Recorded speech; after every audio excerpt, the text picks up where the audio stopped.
escrime à présent. On est en pleine saison de Coupe du Monde et vous avez ce soir une invitée avec nous, Isaora Tibus. Bonsoir. Bonsoir. Bonsoir Isaora et merci d'être avec nous.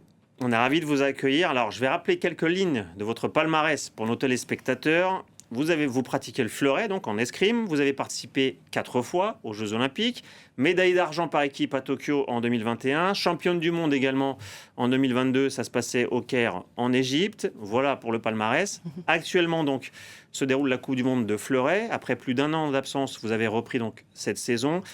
Quart de finaliste notamment à Hong Kong il y a quelques jours. C'est d'ailleurs votre meilleur résultat depuis votre retour.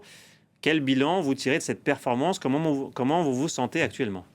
Je me sens très bien. C'est vrai que c'est une performance qui fait du bien parce que ça faisait 1 an en dehors des pistes.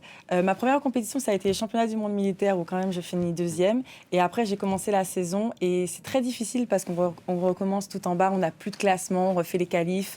Donc, c'est assez intéressant. Et je disais à ma psy, c'est comme être devant le même mur d'escalade, mais les grippes ne sont pas au même endroit. Donc voilà, c'est reprendre ses repères, reprendre un peu l'intensité de la compétition. Mais je suis très, très heureuse d'être de retour. Vous travaillez l'aspect mental, parce que vous avez parlé d'une psychologue. Vous consultez une psychologue, c'est ça ? Oui, depuis des années, je travaille avec Myriam Salmi. Et puis, c'est une personne très importante dans mon staff. Et je ne serais pas là où je suis sans elle. Donc, je pense que l'aspect préparation mentale, psychologie, c'est hyper important pour les athlètes. Si on prend un peu plus de recul, c'est quoi l'objectif pour vous cette saison ? Justement, c'était déjà de réappréhender un peu mon corps, parce que je reviens d'une grosse opération, des croisés. Donc ça prenait aussi du temps. Puis revoir aussi où j'en étais sportivement, parce que je ne me suis pas vraiment donné d'objectif dès le début. Et de voir où j'en étais capable, de ce dont j'étais capable. Et là, ça fait du bien. Je pense que cette saison, maintenant, je vise de re-rentrer dans l'équipe, de faire les championnats d'Europe et les championnats du monde cette saison. Et si on voit un peu plus loin, Los Angeles en 2028. Vous anticipez déjà les questions.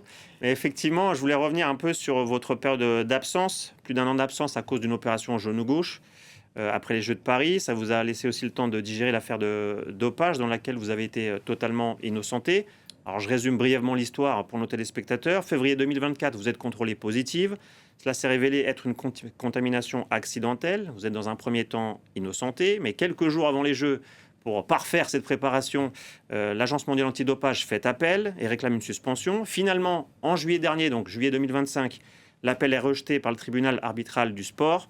Vous êtes cette fois-ci définitivement innocenté. Comment se remet-on d'une telle période douloureuse et est-ce que dans votre esprit, vous avez réussi à tourner totalement la page ? Vous l'avez rappelé, c'est vrai que c'était une épreuve très, très difficile, très inattendue aussi, et très violente parce que voilà, on s'y attend pas. Je pense que ça a été une reconstruction assez lente, déjà mentalement, parce qu'on est un peu épuisé après. Donc, j'ai eu, on en parlera après, mais des projets qui m'ont aidé un peu à déconnecter du sport et à me réaliser dans d'autres projets qui me tenaient très à cœur. Et puis, au final, cette rééducation physique a pris 1 an, enfin, à peu près 8-9 mois. Donc, ça a été aussi, ça m'a donné le temps de récupérer de cette étape, de savoir où je voulais en aller, où est-ce que je voulais aller, parce que on a toujours des doutes après tout ça de difficultés.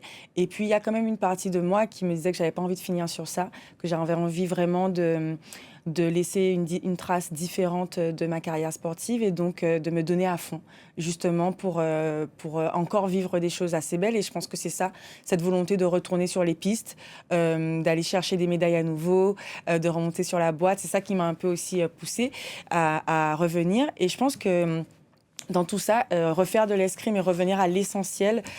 Pourquoi j'ai commencé ce sport, la passion du sport, tout simplement, ça a été très thérapeutique parce qu'au final, moi, juste être sur une piste d'escrime, avoir un adversaire en face, ça me rend heureuse. Donc d'avoir la possibilité, la liberté de pouvoir faire ce que j'aime, c'était déjà une façon de me reconstruire. Et malheureusement, on n'a pas le temps pour davantage de questions là. Oh non. Je suis navrée, l'interview est déjà terminée. Ça passe beaucoup trop vite, mais on est ravis de vous avoir eu ce soir sur France 24 et on vous souhaite le meilleur donc, pour les prochaines échéances sportives.